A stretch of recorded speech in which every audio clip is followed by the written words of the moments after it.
close enough for rock and roll. So this song started out with tons of verses, and I wrote them back behind Albright Turkey Farm, which is off of this road that the locals affectionately call Whiskey Lane. And, you know, I mean, every place should have its own Whiskey Lane.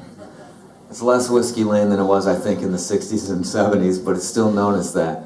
And one time Tony and I were out late at night in the snow, it's a lot like this night, and we were coming down Whiskey Lane, and we were afraid that we might get stuck or whatever. And so we were turning around, and in the reverse lights, I see a human. I see a figure of a body, somebody walking down this back road, Whiskey Lane, in the middle of the night, snowstorm for absolutely no reason. And all I could say was, human. And Tony's like, what? What's going on? There's a dude back there. And I don't know what he's doing. So anyway, he had ditched his truck, and we just happened to be out there, and we grabbed him up. And Tony let him use the cell phone, and he called his, as he affectionately called her, his old lady. He called her up and said, hey baby, I'm out here, where are we at? I said, oh, Town Line 131, Town Line 113 intersection. Yeah, Town Line, blah, blah, blah. She had no idea what he was talking about. I said, is she from around here? Yeah. Tell her Whiskey Lane. I said, I'm on Whiskey Lane. Oh, Whiskey Lane, why didn't you say so? I could hear her through the phone, you know. She knew exactly where Whiskey Lane was. And he probably did too, prior to that, earlier in the night. So this was a song that was written on Whiskey Lane because there was a campsite, all these fields, and a turkey farm, and what a cool place to write songs. And I wrote probably about 10 verses to it, and the song didn't want that many verses. It just wanted to be a little post-it note song, you know, because all songs are communication.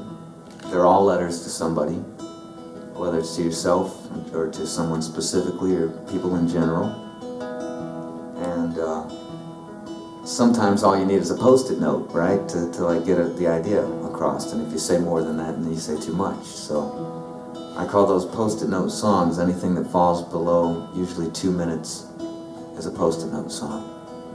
McCartney had a bunch of them on McCartney 1. Just little pieces of songs, but this was one that a bunch of people tried their hand on lead instruments over the years, and I got a hold of Tommy Ramone and said, you want to play some mandolin on this thing?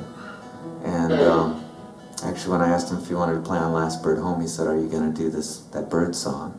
Which was really cool, because if the last living original Ramone asks you about one of your songs by title, it makes you feel good. And so I said, yeah man, we can do that. And he showed up and he had the greatest melodic hook ever for the song. And you know, leave it to a Ramone, because they're the masters of the like 1.5, 2 minute song. So this is a fable.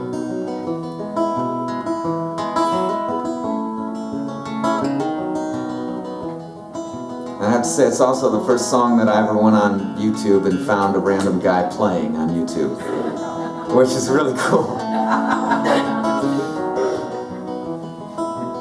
Bird on a wire with a pocket full of holes, broken down fiddle and a two-haired bow, head full of melodies nobody knows, how he landed in a poor man's clothes. There's a bird on his right, baby on her breast, bills like bones in a dead man's chest. Roll out of nothing, waiting for him out west. Why they never bother, never leaving this nest. Dog on a chain, wearing circles in the lawn, barking at the moon, howling at the dawn, growling in the mirror with the curtains drawn. One day he was nearly gone, but pigs in the mud and there's another in the pan. Fill my stomach in a 20-minute span. Spill my blood for an acre of land, never growing nothing but a bucket of sand. Pocket full of holes, and a two-haired bow, and a head full of melodies nobody knows. He's got a head full of melodies nobody knows.